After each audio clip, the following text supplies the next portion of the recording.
Bonsoir à tous, ravi de vous retrouver dans Late and Smart. Comme tous les soirs, nous allons tenter ensemble pendant une heure de mieux comprendre l'actualité économique du moment.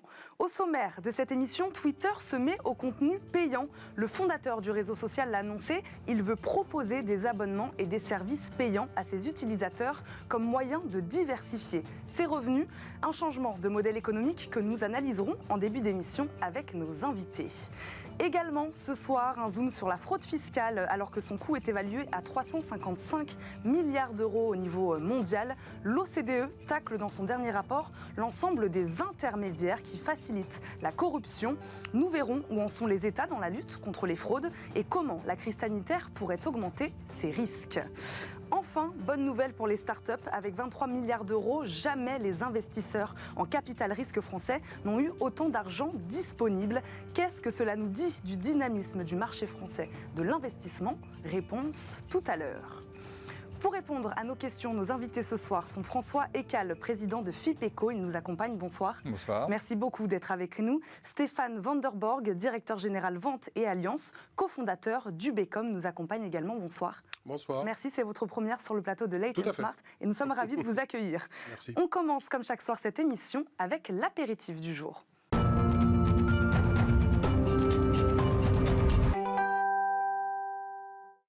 Comme chaque soir, en préambule à nos débats, zoom sur un sujet d'actualité qui a retenu notre attention.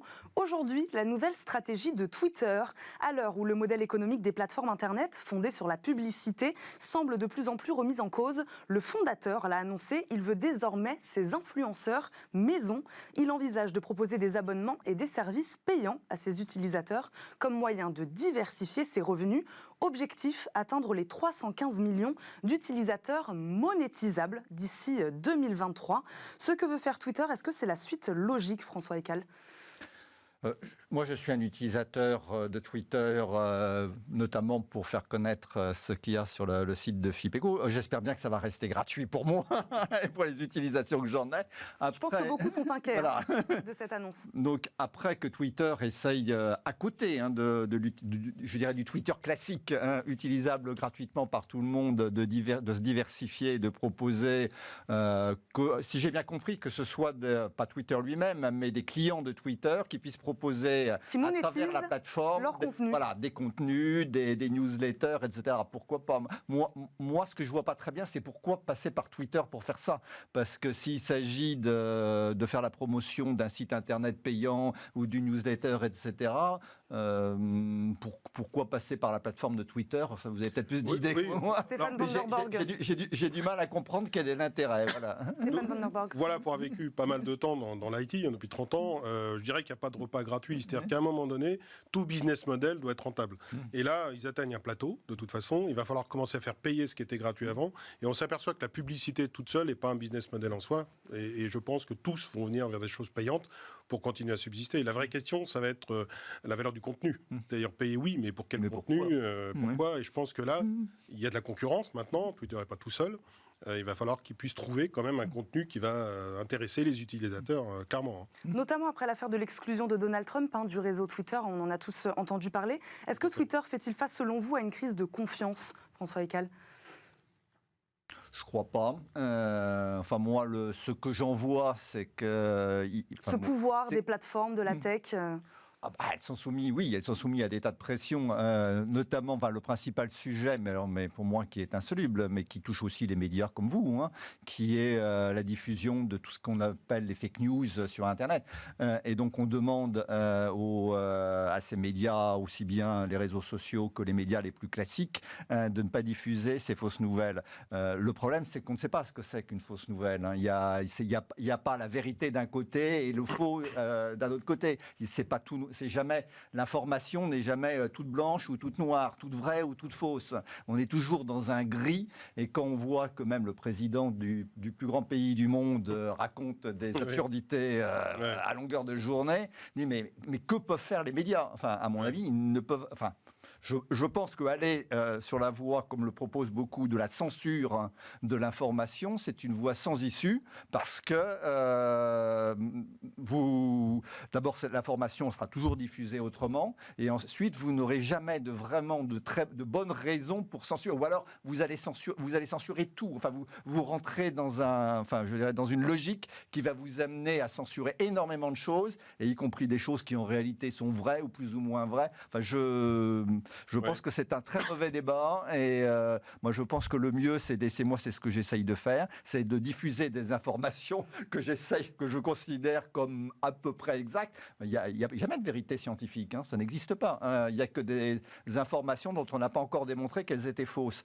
Voilà, donc j'essaye de dire des choses raisonnables, et je pense que les médias ne peuvent faire que ça. Alors malheureusement, on voit bien qu'en effet, les gens ne leur font plus confiance. Ils écoutent n'importe quoi, mais ça, je dirais, c'est votre boulot, c'est le mien aussi d'une certaine façon. Et est-ce que c'est celui d'essayer, voilà, de est-ce que c'est celui de Twitter? C'est la question aussi qu'on se pose. Et c'est pas celui des plateformes, c'est celui des journalistes, celui des médias, mais je ne pense pas que les plateformes soient là pour censurer des fausses informations. En tout cas, ça passe pas par la censure. On l'a vu, c'est ce qui s'est passé avec Facebook en Australie aussi, qui investit aujourd'hui dans du contenu d'information. Est-ce que ces géants de la tech veulent devenir, eux, des médias d'information à part entière? Je pense qu'ils essayent de créer plus de contenu, du contenu à valeur, mais pour ça, il faut des moyens, des ressources. C'est-à-dire qu'on peut pas tout faire. Il faut beaucoup d'investissement. Voilà, et il faut de la ressource humaine, il faut des journalistes, il faut des gens qui qualifient. Et ils s'aperçoivent que ce modèle, finalement, du média traditionnel, ça nécessite des moyens, des ressources. Et pour ça, il faut pouvoir ressortir des revenus pour payer les ressources. Donc, si vous voulez, on est dans un mouvement où il va falloir qu'ils génèrent plus de revenus grâce à des choses payantes pour revenir traditionnellement vers un métier de média et avoir plus de monde pour qualifier le contenu, comme vous disiez, parce que sinon, si c'est pour faire passe-place sur des fake news, ce qu'on a quand même vu souvent, ça ne sert strictement à rien. Donc on est vraiment dans un mouvement où ils essayent de revenir vers ce que vous faites depuis très longtemps, c'est-à-dire du journalisme avec des gens. Quand on parle de fake news, on parle d'éthique aussi, alors que les autorités ont entrepris, on parle de régulation donc également, alors que les autorités ont entrepris de réguler la confidentialité des informations personnelles et le pistage des internautes dans leur navigation. Est-ce que le moment est bien choisi pour Twitter, François Eckel ? Le moment est bien choisi au moment où les autorités de régulation mettent un peu leur nez dans les affaires des géants de la tech. De rendre payant une partie... Je ne pense pas que c'est de rapport, en fait. Je pense que c'est deux sujets différents. Il y a d'un côté, en effet, un sujet économique. Ils cherchent à diversifier leurs revenus, à avoir d'autres revenus. Et donc, s'ils peuvent vendre quelque chose, c'est mieux pour eux, très bien.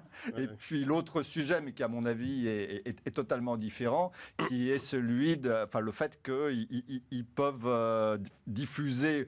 malgré eux, des informations fausses, erronées, dangereuses, tout ce que vous voulez. Mais c'est un autre sujet. Et à mon avis, je répète, c'est pas en leur demandant de faire de la censure qu'on arrivera à résoudre ce genre de problème. Stéphane Van der Borg, quelle est la stratégie de Twitter sur le long terme, selon vous? Qu'est-ce que cette étape implique pour leur stratégie à long terme? Moi, je pense qu'ils ont passé beaucoup de temps à capter du client, donc en plus de 300 millions aujourd'hui, et que maintenant, on arrive dans une phase 2 qui consiste à valoriser un peu cette masse-là en délivrant de plus en plus de contenu. Donc je pense que, comme beaucoup d'autres, ils vont essayer d'aller plus vers du contenu média. Demain, je dis n'importe quoi, proposer des chaînes payantes, du cinéma, mais on peut s'attendre à ce que Twitter tente à concurrencer les très très grands, les Amazon et Google, qui vont tout azimut à essayer de vendre du contenu.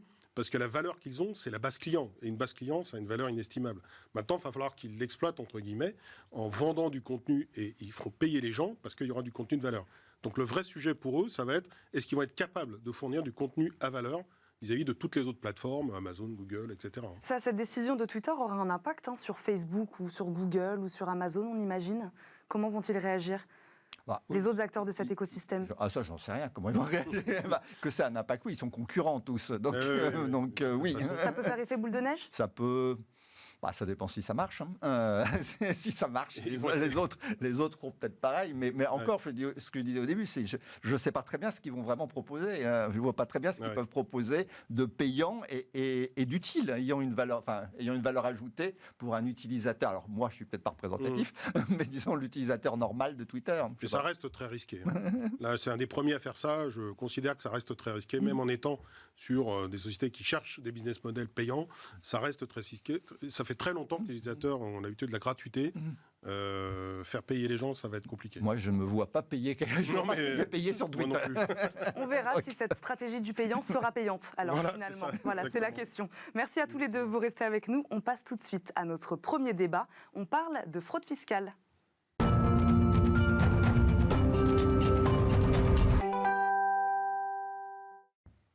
L'OCDE tacle la fraude fiscale, juristes, comptables, établissements financiers. Dans son dernier rapport, l'OCDE s'attaque à l'ensemble des intermédiaires qui facilitent la fraude fiscale et la corruption à l'échelle de la planète. Après l'affaire des LuxLeaks, le Luxembourg est une nouvelle fois épinglé pour ses pratiques fiscales permettant à des fortunes d'échapper à l'impôt. Pour tenter de freiner ces pratiques, l'OCDE formule quelques recommandations à destination des États et des autorités fiscales. Est-ce que, comme l'a dit l'eurodéputé Manon Aubry sur Twitter, 6 ans après LuxLeaks, rien n'a changé, François Ekal? Ah non, beaucoup de choses ont changé depuis une dizaine d'années en matière de lutte contre la fraude fiscale dans tous les pays de l'OCDE, à l'initiative de l'OCDE d'ailleurs bien souvent. Enfin, l'OCDE n'a aucun pouvoir elle-même, cette organisation, pour lutter elle-même contre la fraude fiscale. En revanche, elle donne des bonnes pratiques. Voilà, c'est une autorité qui a une compétence technique reconnue par tous, donc qui fait des rapports très intéressants avec des recommandations. C'est le cas du dernier rapport. Qui a aussi un autre pouvoir qui est de savoir organiser des négociations entre les États sur des sujets de fiscalité internationale, notamment sur l'impôt sur les sociétés, qui pose des problèmes, parce que si vous payez des entreprises qui ont des filiales dans plusieurs pays, peuvent transférer des profits d'un pays à un autre. Donc c'est un sujet de négociation internationale, et l'OCDE est là pour organiser ces négociations qui débouchent sur des directives qui sont envoyées aux États membres et qui ensuite les reprennent chacun dans leur propre législation. Donc l'OCDE a une grande importance. Et donc vous dites, contrairement à Manon Aubry, que les choses ont changé. Contrairement à Manon Aubry, il y a beaucoup plus, d'abord justement, beaucoup plus de coordination internationale, par exemple, d'échanges d'informations automatiques. Ça a commencé notamment, c'est les États-Unis qui ont donné l'exemple avec une loi au moment de la crise financière de 2008-2009, qui s'appelait la loi FATCA, qui a obligé tous les autres pays à transmettre des informations dont ils disposaient sur des résidents américains en matière fiscale aux États-Unis. Et donc, en particulier, les Américains ont expliqué aux Suisses que s'ils ne faisaient pas ça, eh bien, leur banque allait perdre leur licence aux États-Unis. C'est assez redoutable. Et après, tous les autres pays ont suivi. L'Europe a suivi. Et donc, tout le monde. Donc, aujourd'hui, il y a des échanges automatiques d'informations entre quasiment tous les pays de l'OCDE, justement. Donc, c'est un énorme progrès. Alors après, il y a encore des trous dans la raquette, bien sûr. Mais on ne peut pas dire que rien n'a changé. Négligeable. On va faire un peu de pédagogie quand même sur cette fraude fiscale, je pense que c'est nécessaire. Qu'est-ce qu'elle englobe aujourd'hui? Parce que des paradis fiscaux à la fraude au chômage partiel, le spectre est large. Expliquez-nous. Le spectre est très large et on donne parfois des chiffres de plusieurs dizaines ou de plusieurs centaines de milliards d'euros ou de dollars ou tout ce que vous voulez, sur lesquels il faut faire très attention. La fraude fiscale, c'est le fait de ne pas payer un impôt que vous devez payer intentionnellement. Et ça, c'est très important. Parce que vous pouvez aussi ne pas payer les impôts que vous devez payer, tout simplement parce que vous vous trompez. Parce que vous avez oublié sans le faire exprès. Et d'autant plus facile que la législation fiscale est très compliquée. Et d'ailleurs, la preuve, c'est que lorsque l'administration fiscale dit aux contribuables « vous me devez de l'argent, je vous redresse, etc. », bien souvent, si vous contestez, si vous avez les moyens de contester, ce qui n'est pas toujours le cas de tout le monde, et d'aller en justice, la justice donne tort à l'administration fiscale. Régulièrement, vous voyez que l'État est condamné à reverser des centaines de millions d'euros, ou parfois ça se chiffre en milliards d'euros, à des entreprises ou à des groupes d'entreprises qui ont contesté des décisions d'administration fiscale. Et donc, il faut faire très attention. La vraie fraude fiscale, c'est celle qui est intentionnelle, et on a énormément de mal à la mesurer par définition. Bien souvent, ce qu'on mesure, c'est un manque à gagner dans les recettes de l'État, qu'on mesure d'ailleurs très difficilement, mais qui renvoie à des tas de choses. La fraude au sens strict, mais aussi des erreurs, des omissions, et des divergences d'interprétation entre les contribuables, de toute bonne foi, entre les contribuables et l'administration. La part des émissions est importante ? On ne sait pas en fait, c'est ça le problème. Le problème, par définition, la fraude, c'est caché. Donc par définition, la mesure de la fraude, elle est très difficile. Donc on sait statistiquement, on arrive très vaguement avec c'est des chiffres qui sont très approximatifs. Mais ce qui est encore beaucoup plus difficile, c'est là-dedans de faire la distinction entre ce que je dis, c'est-à-dire ce qui est vraiment la fraude intentionnelle, ce qui relève simplement de l'omission et ce qui est beaucoup plus fréquent en fait, souvent, notamment en matière de fiscalité des entreprises, de fiscalité un peu compliquée, c'est le fait que vous n'avez rien compris. Soit vous n'avez rien compris à la législation parce qu'elle est trop compliquée, soit vous avez très bien compris, mais c'est l'administration qui, elle, n'a pas forcément compris. Je vais vous raconter quand même quelque chose. Le plus grand fraudeur fiscal de la France, enfin la plus grande condamnation fiscale en France sur ces 10 dernières années, ça a été en 2017, l'État français, donc le ministère des Finances français, a été condamné à reverser 10 milliards d'euros à des entreprises parce qu'en 2012, on avait mis en place une taxe sur les dividendes qui a été jugée à la fois inconstitutionnelle par le Conseil constitutionnel français et contraire aux traités européens par la Cour de justice des communautés européennes. Cette taxe, elle a été défendue par le ministère des Finances, par les plus brillants cerveaux fiscaux de Bercy. Elle était à la fois inconstitutionnelle et contraire aux traités européens. 10 milliards 10 milliards par l'État. 10 milliards à payer par l'État, et qui s'est rattrapé en en augmentant l'impôt sur les sociétés d'entreprises qui, elles, n'y étaient pour rien. Voilà. Stéphane Van der Burg, pourquoi cette question est-elle si difficile à appréhender pour les États, notamment d'un point de vue technique, même déjà ? Tout à fait. Moi, je pense que justement, c'est là où il y aura des choses différentes et que les choses vont changer quand même, pour reprendre ce que vous évoquez, c'est que derrière, il y a quand même des moyens techniques. Parce que adresser 300 milliards, c'est peut-être aussi 40 millions de personnes, ou 20 millions, ou 10. Là, on voit bien ce qui s'est passé avec le décret récent qui a été voté, qui permet donc maintenant au fisc, effectivement, d'aller faire du scan sur les réseaux sociaux pour aller récolter de l'information et comparer ça avec la déclaration de revenus. Très bien dans l'intention, mais il faut des moyens énormissimes. Et ces moyens-là, aujourd'hui, commencent à exister. On parle donc de scan automatique avec de l'intelligence artificielle. Alors là, effectivement, j'en parle pas mal. Vous savez que nous, on fabrique des robots de surveillance donc, qui vont utiliser les mêmes algorithmes pour de la reconnaissance faciale, etc. Et donc l'accessibilité à cette technologie-là d'intelligence artificielle et d'automatisation de recherche permet aujourd'hui à des organismes comme ceux-là de faire de la recherche en masse, ce qui n'était encore pas possible il y a quelques années. Donc maintenant, c'est vrai que les moyens techniques vont permettre à ces organisations, sans y consacrer des recrutements de milliers effectivement, de gens pour faire les choses, de pouvoir capter de l'information en automatique et de la comparer à ce qui est déclaré, etc. Donc il y a une vraie avancée. Le numérique, la technologie peut aider, mais elle peut aussi complexifier la question. Alors, elle peut complexifier. Quand on voit la hausse de la cybercriminalité... Voilà, exactement. Elle va complexifier parce qu'elle va introduire dans une capacité de cybercriminalité et se développeront des cyberfraudes, entre guillemets, aussi.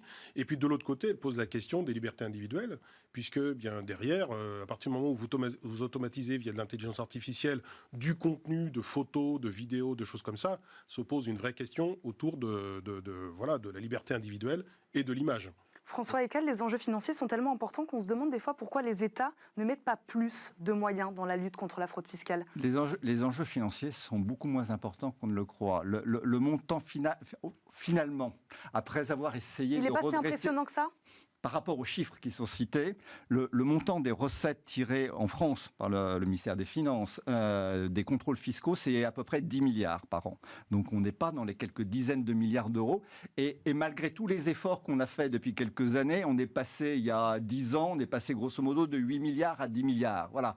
En mettant en place, en faisant énormément d'efforts, en augmentant la panoplie des moyens qui sont à la disposition juridique et technique, qui sont à la disposition des services fiscaux. Donc on a réussi à gagner 2 milliards en une dizaine d'années. Bon, c'est extrêmement difficile. C'est extrêmement difficile.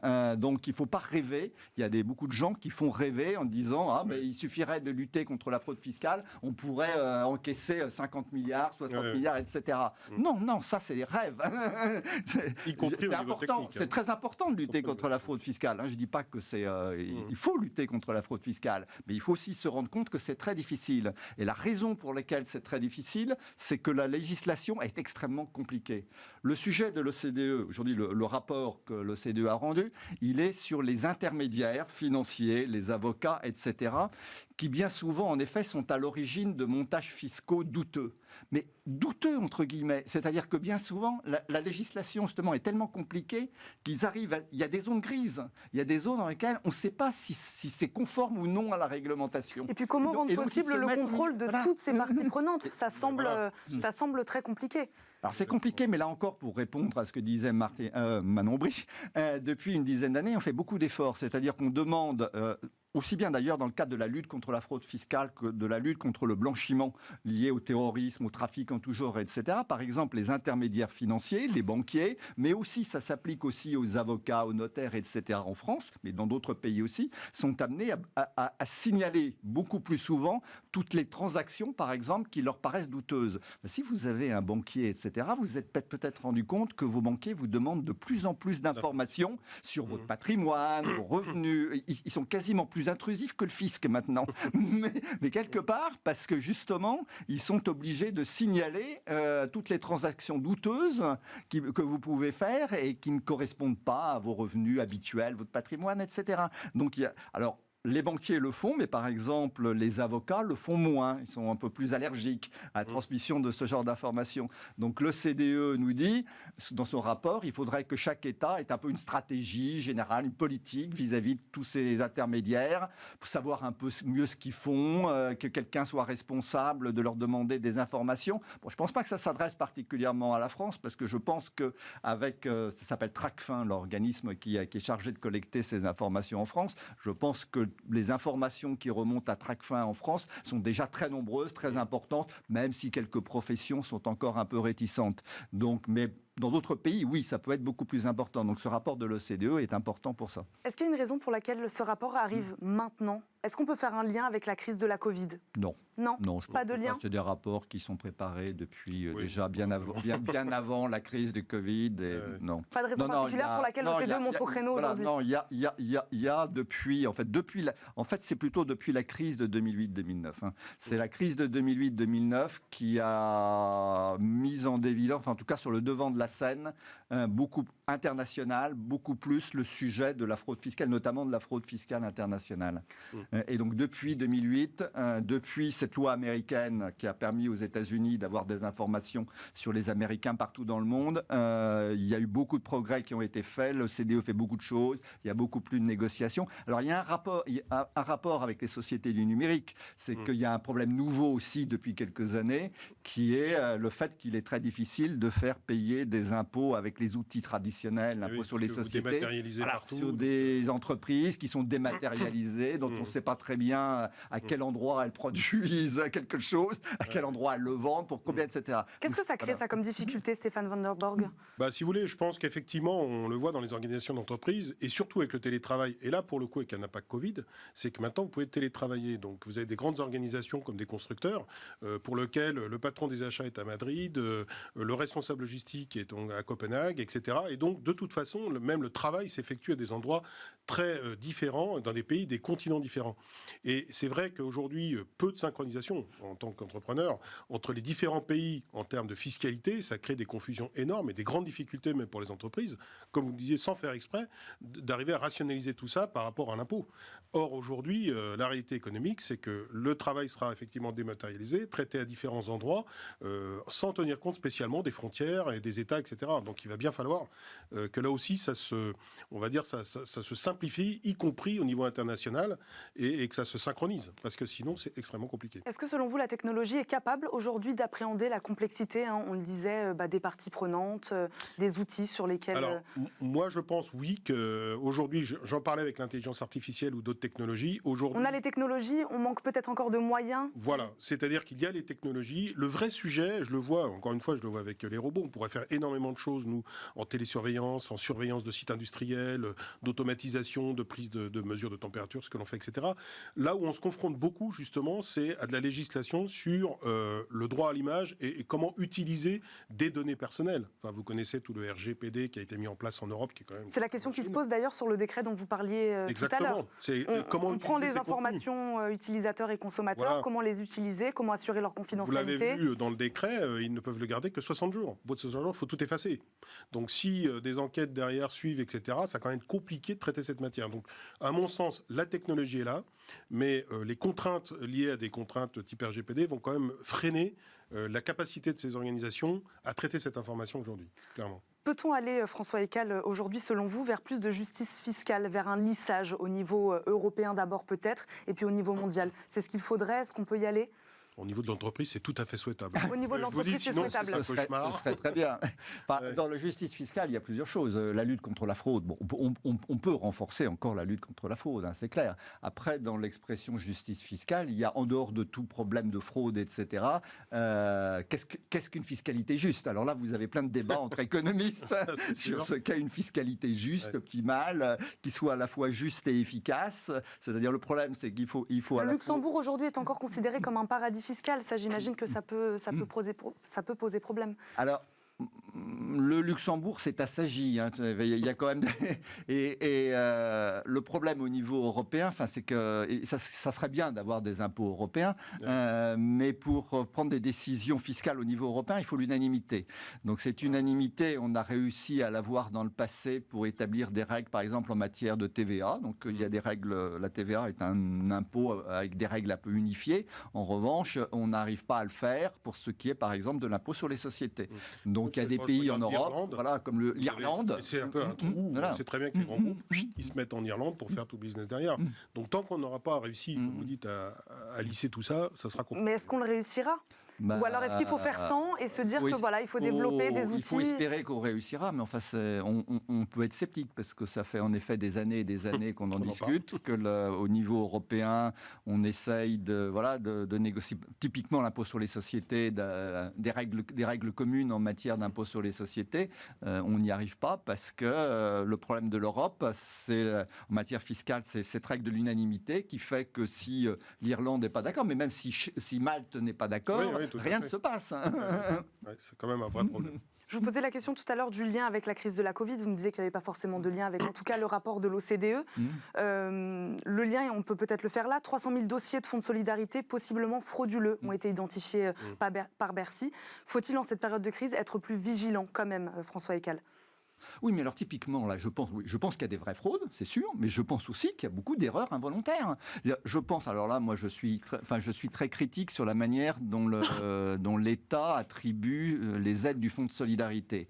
Ce sont des aides qui sont, notamment parce que ce sont des aides qui sont accordées, qui sont différentes par secteur. Alors, suivant que vous aurez eu la chance, par exemple, vous avez une boulangerie qui fait à la fois boulangerie et restaurant, 50-50. Suivant que vous l'aurez enregistré au début comme boulangerie avec un code, ce qu'on appelle le code NAP, boulangerie, ou que vous l'aurez enregistré comme restaurant avec le code NAP, restaurant, vous n'allez pas être aidé de la même façon. Parce que les restaurants sont fermés, pas les boulangeries, etc. Enfin, c'est inextricable. Ça commence à devenir inextricable et pour beaucoup de chefs d'entreprise, c'est incompréhensible. Ça change tous les mois. Donc, tous les mois, la liste des secteurs change, le niveau des aides change, le taux des aides change, etc. Donc, qu'il y ait des erreurs, je pense qu'il y en a beaucoup. Il faudrait commencer donc par décomplexifier finalement la fiscalité. C'est ce que vous dites. Alors là, c'est pas de la fiscalité, c'est des aides, mais de manière générale, la réglementation est beaucoup trop complexe, oui. Merci à tous les deux. On passe maintenant à notre deuxième débat de la soirée.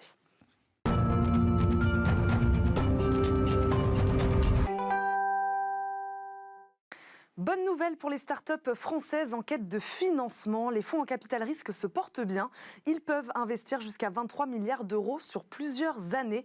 Jamais les investisseurs de l'écosystème du capital risque français n'ont eu autant d'argent disponible. Ce montant peut couvrir environ 4 années de besoins de financement. Fin février, pas moins de 3 fonds, Serena Capital, Corelia et Founders Future, ont annoncé de nouvelles levées.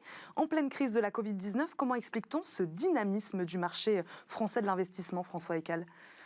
D'abord, ce qu'on sait, c'est que la crise a entraîné une augmentation considérable de l'épargne, aussi bien en France d'ailleurs que dans tous les autres pays de l'OCDE. D'abord pour une raison très simple, c'est que nous ne pouvions pas consommer beaucoup de choses. Donc c'est une épargne forcée pour des raisons sanitaires, parce qu'on ne pouvait pas aller au restaurant, on ne peut toujours pas aller au restaurant, au cinéma, etc. Ensuite, c'est aussi une épargne de précaution, sans doute largement, une précaution à cause des risques pour l'avenir sur les revenus, le chômage, des hausses d'impôts éventuellement. Certains les craignent. Et donc, alors, ce qu'on savait déjà, c'est qu'une partie de cette épargne avait été utilisée par les ménages français pour retourner en bourse. On sait que dès le mois, il y a eu une chute des cours boursiers en mars-avril dernier. Et très vite, en fait, on a vu des tas de petits boursicoteurs, de petits boursicoteurs, voilà, et se dire c'est le moment d'acheter et ils sont retournés en bourse. Donc on sait déjà qu'il y a une partie de cette épargne, une petite partie, qui a été mise en bourse. Parce que l'essentiel de cette épargne, elle est quand même sur des comptes courants.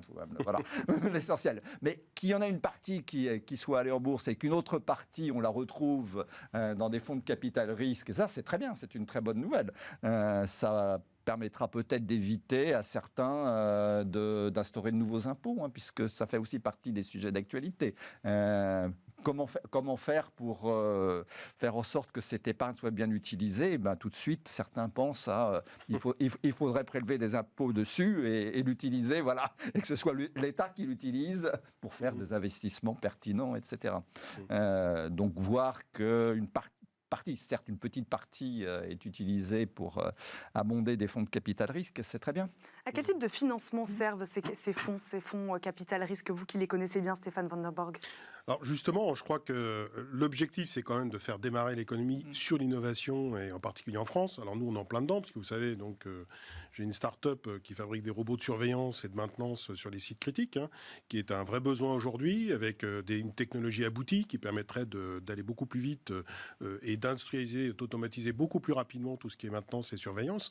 Le point est qu'on a été confronté aux capitaux risques français. Ils ont effectivement beaucoup d'argent, mais je dirais que par rapport à des capitaux risques plutôt américains, il y a une notion du risque qui n'est pas tout à fait la même. C'est-à-dire qu'en France... Qu'est-ce qui est différent? C'est vrai que c'est plus utilisé aux États-Unis. Mais c'est plus utilisé parce qu'il y a une part de prise de risque qui est plus forte. Et c'est pour ça que vous avez pas mal de startups qui partent aux États-Unis pour se développer plus vite. Nous-mêmes, on y réfléchit, mais on reste en France, on fabrique en France, à Roubaix, vous voyez, donc complètement franco-français, et on veut absolument réussir en France. Et c'est plus compliqué. C'est plus compliqué parce que par rapport à des capitaux risqueurs qu'on en a pratiqué, eh bien, il y a la notion de prise de risque et de se blinder, entre guillemets, par rapport à des business plans extrêmement étoffés à 10 ans, 12 ans, qu'on n'a pas forcément ailleurs, et du coup, qui freinent un petit peu l'investissement de ces capitaux risqueurs. Donc je pense que c'est une très bonne nouvelle, effectivement, qu'ils aient des moyens, mais maintenant, il faut qu'ils mettent aussi ces moyens et qu'ils prennent un petit peu plus de risques avec les startups françaises pour éviter qu'elles partent à l'extérieur. C'est risqué. Quels sont les avantages également de ces fonds ? Alors, les avantages aujourd'hui, c'est de trouver de toute façon des pépites, puisqu'il y a des pépites en France ou en Europe, de façon générale, et finalement d'inscrire et d'imprimer une dynamique économique comme on a aux États-Unis, avec rapidement la capacité de fabriquer des petits, des moyens, des gros faiseurs en innovation dans les technologies de demain. Parce que vous savez qu'en France, souvent là, on a beaucoup d'idées, on est en avance techniquement par rapport même aux États-Unis, à Israël, etc. Mais dès qu'il s'agit effectivement de fabriquer des grands, c'est traditionnellement plus compliqué. 4 années de besoin de financement, qu'est-ce que cela représente? C'est une bonne manière de faire face à la crise? Très clairement.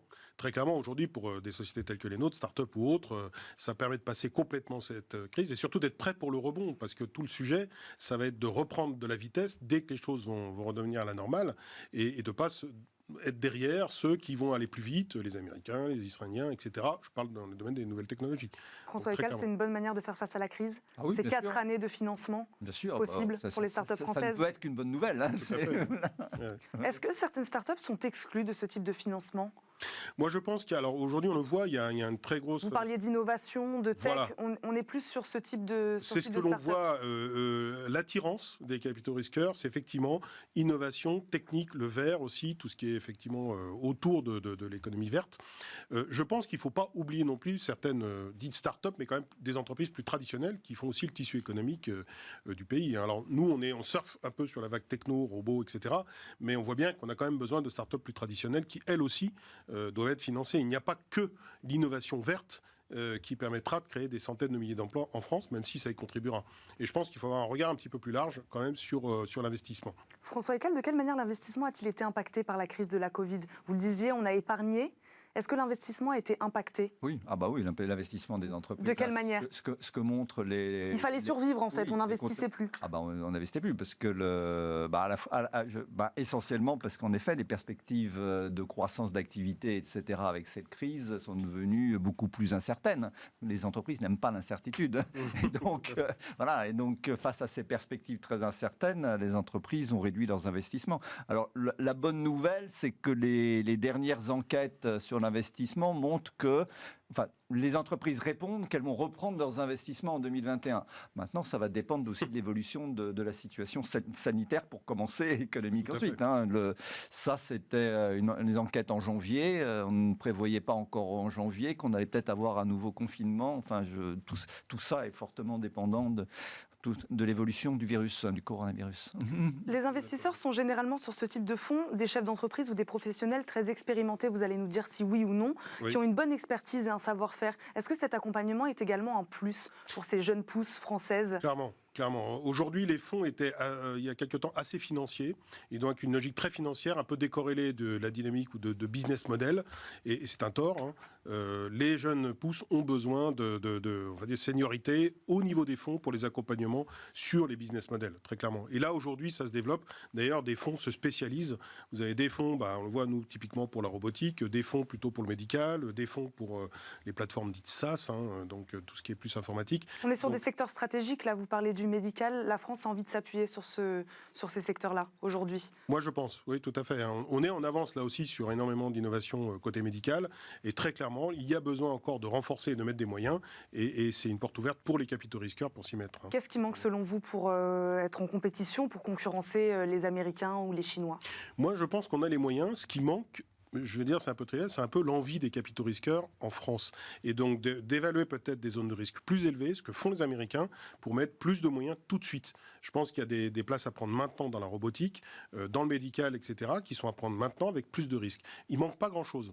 Et c'est une très bonne nouvelle qui est déjà les moyens. Parce que les moyens financiers, ils sont là, on a vu les sommes. Oui, c'est ça, en parlant des montants, sont-ils plus élevés, de plus en plus élevés, ces montants de plus en de plus. fonds ? Alors là, clairement. Là, on voit bien quand même une tendance quand même depuis de nombreuses années, quelques années en France, où on met ces moyens, effectivement, d'épargne à la disposition de la rénovation du secteur économique. Les moyens sont considérables et ça, c'est une très très bonne nouvelle. Et en plus, c'est vrai que l'État participe à promouvoir tout ça et à mettre en relation les gens avec la French Tech. Voilà, vous me faites une bonne transition, j'allais vous en parler de la création du label French Tech. Ouais. Il a permis à l'écosystème français d'être plus attractif, plus foisonnant, ça vous en êtes persuadé ? Nous, on s'est inscrit dans la French Tech, très clairement. Donc il y a une vraie dynamisation et animation en plus régionale par la French Tech qui permet d'être beaucoup plus visible, d'être en contact, vous voyez, nous, avec la BPI, avec des organisations, des fonds. Donc il y a une vraie dynamique aujourd'hui, beaucoup plus effectivement de communication entre les secteurs financiers, les fonds, les entrepreneurs tels que nous, les collaborateurs, les universités, les centres de recherche. Et ça participe d'une vraie bonne dynamique. Et donc l'État a un rôle à jouer, donc.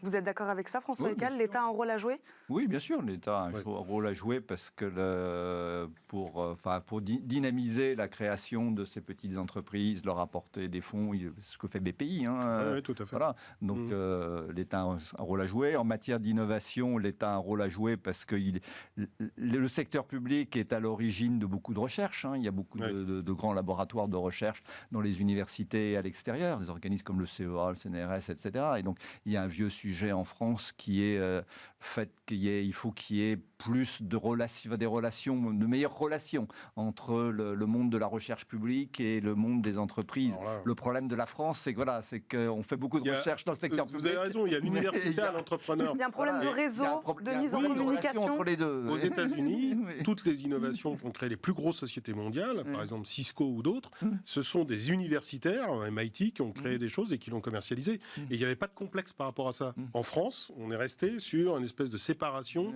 de la R&D pure et dure et du business. Et je pense que c'était une erreur. Donc on est en train de le rattraper, il faut que ça accélère. On rattrape, mais c'est lent parce que c'est très culturel. C'est très culturel. Malheureusement, on le voit. Pour les changements culturels, ils sont toujours longs à faire.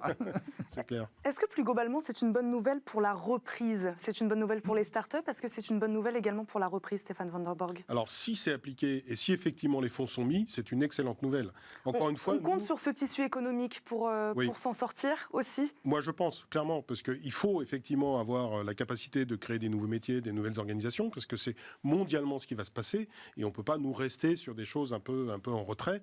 Donc, on doit y aller à fond. C'est une excellente nouvelle si c'est mis en application et que les fonds mettent les moyens pour aider les entreprises, les jeunes pousses françaises ou européennes. C'est vrai qu'à l'heure où on parle de crise de la Covid, de remise en question, de résilience, c'est bien de s'appuyer sur un tissu économique plus innovant peut-être. Les startups, c'est celles qui innovent aujourd'hui en France, François Ekal. Ah oui, bien sûr. Je dirais, dans beaucoup de secteurs, par rapport à la concurrence des pays d'Asie ou des pays émergents, c'est l'innovation qui peut nous sauver. C'est le fait d'être à la pointe de l'innovation.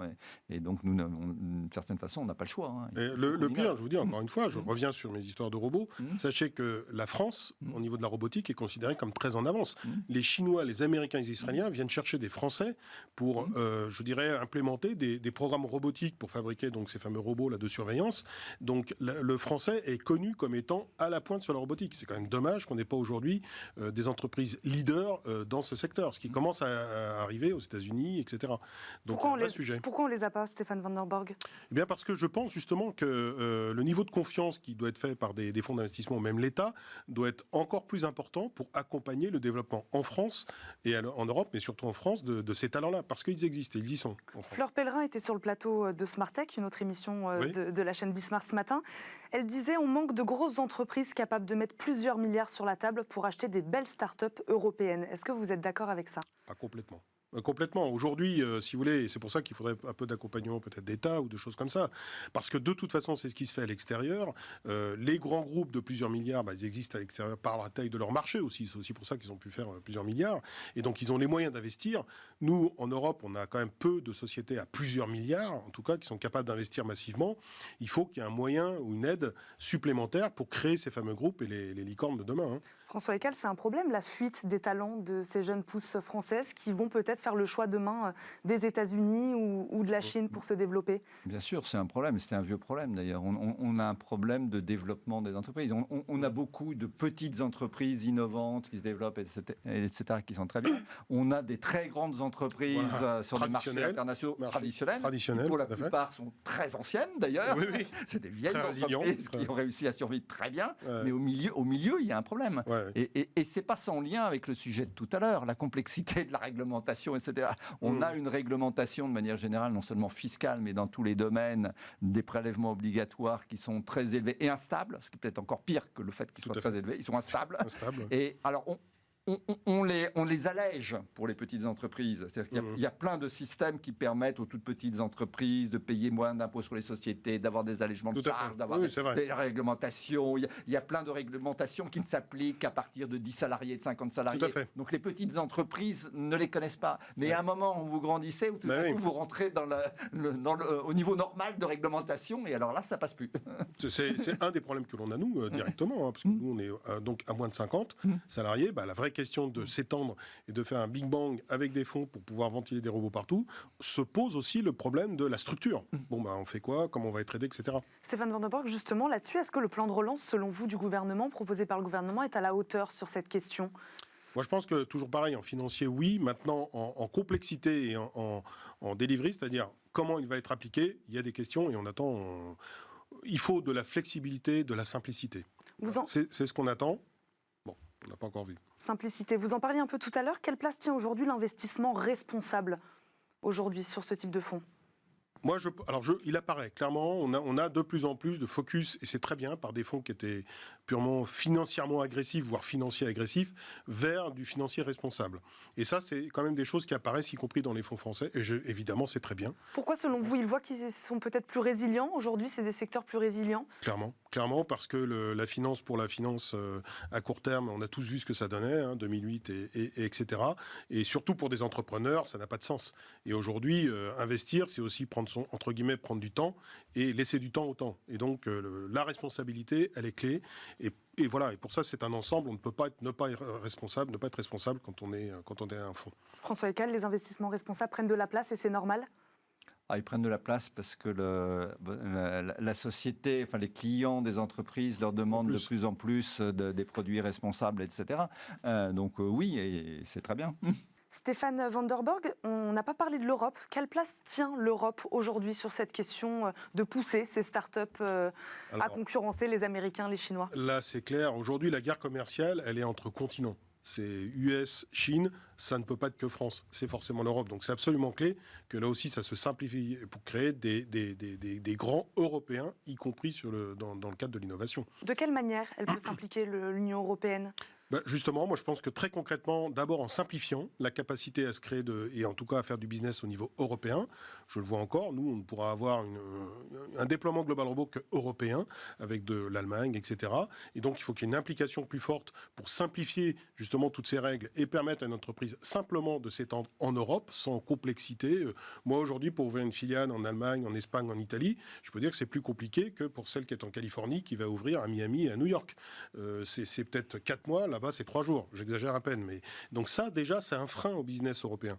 Et pourtant, c'est la seule issue pour moi pour créer des grands mondiaux demain qui pourront entrer en compétition avec les grands américains, chinois ou autres. François Gall, on en parlait d'ailleurs déjà tout à l'heure sur cette question de la fraude fiscale. Il faut un lissage au niveau européen pour que ça marche. Voilà, il faut qu'on soit plus coordonné avec nos voisins. Alors, je rappelle quand même d'abord que l'Union européenne, c'est un marché commun. C'est déjà énorme. Hein. Les Anglais sont en train de découvrir qu'être à l'intérieur de ce marché commun, ça pose quand même des problèmes. Bon.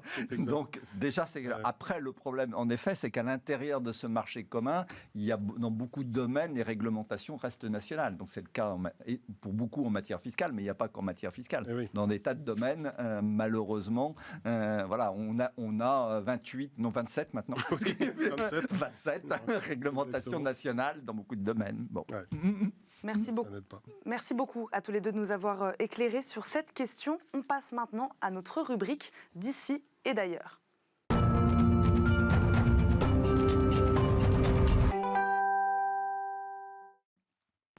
Plusieurs sujets nous intéressent ce soir. En plein plan social, l'annonce d'Air France de recruter 116 pilotes extérieurs au groupe passe mal auprès des syndicats. Les représentants du personnel de la filiale ont affirmé qu'ils allaient déposer une action en référé devant le tribunal de Bobigny, alors que le plan de départ chez Hop concerne 317 pilotes. Air France parle, lui, de sujets totalement distincts. Sont-ils véritablement distincts, ces deux sujets ? Alors, je ne sais pas, parce que moi, je ne connais pas le dossier Air France, je ne sais pas de quel licenciement il s'agit, de quel recrutement il s'agit. Après, de manière générale, je pense que ce n'est pas forcément choquant qu'une entreprise licencie en même temps qu'elle recrute, parce que ce n'est pas forcément sur les mêmes postes ou les mêmes qualifications. Et s'agissant d'Air France, le peu que je connaisse d'Air France, c'est qu'il y a quand même beaucoup de rigidité dans les affectations des pilotes chez Air France. Mais donc, même si on reste dans la catégorie pilote, ils ont des affectations sur des avions particuliers, des lignes particulières, et entre Air France et ses filiales, Hop, etc., c'est pas non plus d'une grande simplicité, il n'y a pas non plus forcément une grande mobilité. Donc, je ne sais pas si Air France a raison, et donc, je ne connais pas, mais c'est pas forcément absurde, voilà. Stéphane Van der Borg, pareil, cette stratégie vous paraît-elle cohérente ? Alors, bon, il se trouve que moi, petite anecdote, mon frère est pilote sur Air France, donc je dirais que... Vous êtes quelque part un peu concerné par le sujet. Voilà, tout à fait. Donc c'est vrai que c'est un sujet qui est compliqué parce qu'il y avait beaucoup de choses vis-à-vis des pilotes. Je trouve que là, effectivement, c'est peut-être un peu dur. Il y a cette rigidité dont vous parliez, de toute façon, qui nécessite des assouplissements. Mais à mon avis, plus de concertation ne ferait pas de mal, selon moi. Autre sujet, Engie qui s'engage à sortir du charbon. Le géant énergétique français qui met pas régulièrement en avant son rôle dans la transition énergétique s'est engagé aujourd'hui à sortir du charbon en Europe d'ici 2025 et dans le monde d'ici 2027, alors que la perte d'Engie a atteint 1,5 milliard d'euros en 2020 et qu'il se prépare à fermer ses centrales nucléaires en Belgique. Comment expliquer d'abord une telle perte, François Ecal, pour un géant de l'énergie ? J'en sais rien, je ne connais pas les comptes d'Engie. Simplement, je fais le rapprochement avec cette histoire de fermeture du nucléaire. Donc, je ne sais pas si ce que je vais dire est exact, mais j'ai cru comprendre que une des raisons de cette perte, c'est que Engie a décidé de fermer plus tôt que prévu ces centrales nucléaires en Belgique parce qu'ils ne savaient pas s'ils auraient les autorisations nécessaires pour les prolonger. Et donc, ils ont probablement fait des pertes comptables pour provisionner le démantèlement de ces centrales. Donc, si c'est ça, bon, ben voilà, d'accord, ils ont fait des pertes. J'en sais pas plus. Et après qu'ils se retirent du charbon, ben, c'est très bien. La sortie de crise, d'ailleurs, passera-t-elle, selon vous, par le verdissement de son activité ? Est-ce que c'est une bonne stratégie de vouloir sortir du charbon d'ici à 2025 en Europe et 2027 dans le monde ? Sortir du charbon dans le monde, oui, je pense que c'est une très bonne idée. Après, on n'est pas sorti du charbon dans le monde parce qu'il y a encore beaucoup de charbon dans le monde, y compris en Europe. Je pense que si on était sur un plateau en Pologne, on n'aurait probablement pas les mêmes réactions. Je pense que c'est vraiment une question de calendrier. Voilà. L'idée est bonne parce que l'innovation, elle est absolument clé, on le voit, il faudra qu'ils y passent aussi. Maintenant, le tout vert et le tout en éolienne pour l'ensemble des besoins de ressources énergétiques en Europe, le calendrier, il est peut-être un peu court. Donc, si vous voulez, c'est vraiment une question de calendrier. Mais comptez là-dessus pour améliorer ses performances économiques. Oui, moi je pense que c'est une trajectoire nécessaire, mais il y a eu des investissements considérables dans le nucléaire, vous le savez, qui ne sont peut-être pas complètement rentabilisés, d'où les pertes aujourd'hui. On peut parler aussi des réacteurs, le PR, etc., qui ont coûté des dizaines de milliards. Donc aujourd'hui, il faut que ça soit un accompagnement un petit peu, à mon sens, calendairement un peu plus lent que quand même une contrainte forcée telle que celle-là, qui fait plus effet d'annonce, à mon sens, qu'une réalité économique, ou en tout cas applicable en termes de... Ça vous paraît pas crédible? 2025-2027, ça paraît peu crédible? Ça paraît louable, si vous voulez, comme d'habitude, pour faire de l'annonce, il n'y a pas de problème. Mais la vérité, moi je veux bien qu'on se retrouve en 2025 pour en parler. Honnêtement, pas personnellement. François Eckel, c'est peu crédible? Je ne sais pas quelles sont les activités d'Engie dans le charbon, ce qu'ils ont comme combien de centrales, où, à quel endroit, avec quel délai pour éventuellement les fermer, j'en sais rien. Tout à fait, ça paraît quand même ambitieux. En France, toujours la crise de gouvernance dans les grands groupes. Alors que Saint-Gobain a trouvé son directeur général, chez Danone, les pressions pour trouver une nouvelle direction continuent. Après le fonds activiste Bluebell Capital, c'est la société de gestion Artisan Partners qui a demandé vendredi la nomination dès que possible, je cite, d'un nouveau directeur général. Il a également réitéré son appel à séparer les fonctions de PDG occupées actuellement par Emmanuel Faber. Cette bataille autour de la nomination d'un directeur général chez Danone est-elle symptomatique d'un type de gouvernance à la française qui ne marche pas, François Eckel, selon vous? Moi, ça m'intéresse. Je me suis permis d'élargir la question. D'un autre point de vue, c'est que, quelque chose que moi m'intéresse plus, c'est que Danone, si je ne me trompe pas, était la première société cotée française à avoir adopté un statut de mission à la suite de la loi Pacte. Et quand on a discuté ces projets d'entreprise à mission, etc., moi, j'ai été dit, ce que disait Milton Friedman, économiste, c'est l'intérêt social, le seul intérêt social d'une société, c'est de maximiser le profit de ses actionnaires. Alors, il dit, n'oubliez pas Friedman.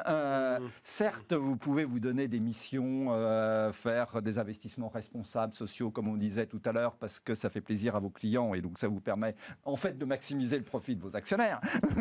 Mais n'oubliez pas, faites attention, à la fin, vos actionnaires risquent quand même de se réveiller. Vous êtes quand même obligé de survivre et donc de leur donner un minimum de rémunération si vous voulez augmenter vos capitaux, avoir des fonds propres suffisants pour vous développer ou pour survivre.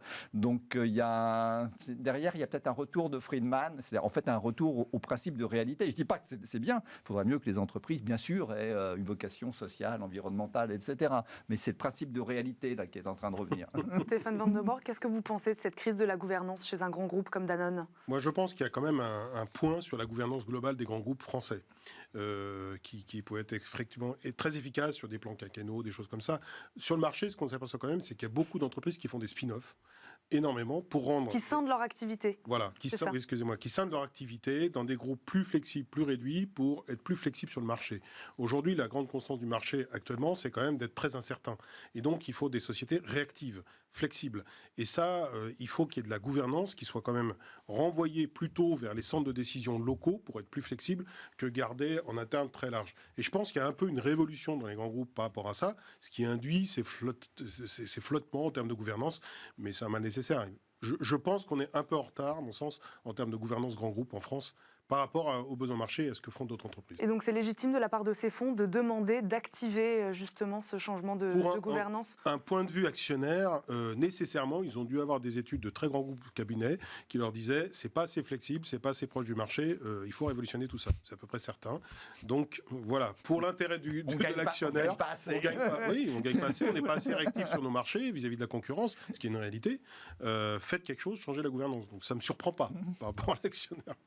Enfin, la récession, dernier sujet, la récession en France en 2020, revue très légèrement à la baisse. L'INSEE qui avait estimé la chute de l'économie française à 8,3% en 2020 ajuste désormais ce chiffre à 8,2%. Une chute néanmoins historique, ça je pense qu'on est d'accord là-dessus. Est-ce qu'on peut parler de résistance à la crise tout de même? 8,2, 8,3, François Eckel, dites-nous. 8,2, 8,3, c'est l'épaisseur du trait. Ils sont très forts en réalité, ce sont des estimations estimations très provisoires qui seront corrigées sans doute très fortement en mai prochain et qui pourront ensuite être corrigées pendant 3 ans. Donc en réalité, je crois que personne ne sait si c'était moins 7 ou moins 9, voire peut-être moins 6 ou moins 10. L'incertitude, elle est là parce que le système statistique a été soumis à rude épreuve en 2020 et encore en ce moment. Les remontées d'informations sont beaucoup plus compliquées. Donc en fait, c'est très incertain en réalité. Après, ce qui est sûr, c'est que la récession a été exceptionnelle. Que ce soit moins 6, moins 9, de toute façon, c'est la pire récession qu'on ait connue depuis la Deuxième Guerre mondiale. Bon, ça mérite d'être clair. Oui, Stéphane Van den Borg. Moi, je pense qu'il y a quand même une certaine résilience, parce qu'en début de crise, on annonçait quand même des catastrophes absolues pour l'économie, mais pour les entreprises. On se demandait, il faut tout arrêter, la récession, ça va être moins 20, je dis n'importe quoi. Donc je pense quand même qu'il y a ces messages plutôt positifs, que finalement une récession, certes, auquel on s'attendait, mais qui ne soit pas aussi terrible que celle qui avait quand même été annoncée en début de crise, à mon sens. Ça aurait pu être pire. Oui, c'est vrai. Non, c'est vrai qu'on parlait de plus que moins 10. Ah oui. Donc même si on est entre moins 6 et moins 9, c'est pas si mal qu'on ne pouvait le craindre. Oui. Comment, quand on est chef d'entreprise, on regarde ces chiffres-là? Qu'est-ce qu'on se dit? Si vous voulez, aujourd'hui, c'est prudence, attentisme, capacité de rebond extrême. C'est la flexibilité dont on parlait. Donc ça, pour les grandes boîtes, c'est la gouvernance, parce qu'on est au fond du sujet, capable de réagir très très vite. Et puis pour des start-up comme nous, c'est la capacité à prendre plus de risques et d'être accompagné par des fonds pour prendre un petit peu plus de risques pour s'adapter au marché. On est quand même confronté à un manque de visibilité, toujours sur l'année 2021. Oui, clairement. Clairement, aujourd'hui, c'est quand même très compliqué de dire, avec toutes les annonces que l'on voit tous les jours, sur on confine pas, on arrête ton truc. Pour nous, dans l'entreprise, la visibilité, je dirais pas c'est 2 semaines, mais enfin, c'est extrêmement réduit. Merci beaucoup à tous les deux d'être venus ce soir, d'avoir débattu sur le plateau de Late & Smart. François Ecal, président de FIPECO, et Stéphane Van den Borg, directeur général vente et alliance, cofondateur d'Ubecom, spécialisé donc dans la robotique. Tout à fait, merci beaucoup. Merci beaucoup. Nous, on se retrouve demain, mais non, pas demain, bien sûr que non, nous sommes vendredi soir. Vous retrouvez Guillaume Dubois lundi, oui ça y est, je suis déjà un peu en week-end. Bonne soirée à tous sur Bismart, retrouvez lundi bien sûr Guillaume Dubois à la présentation. Ce rendez-vous, à très vite.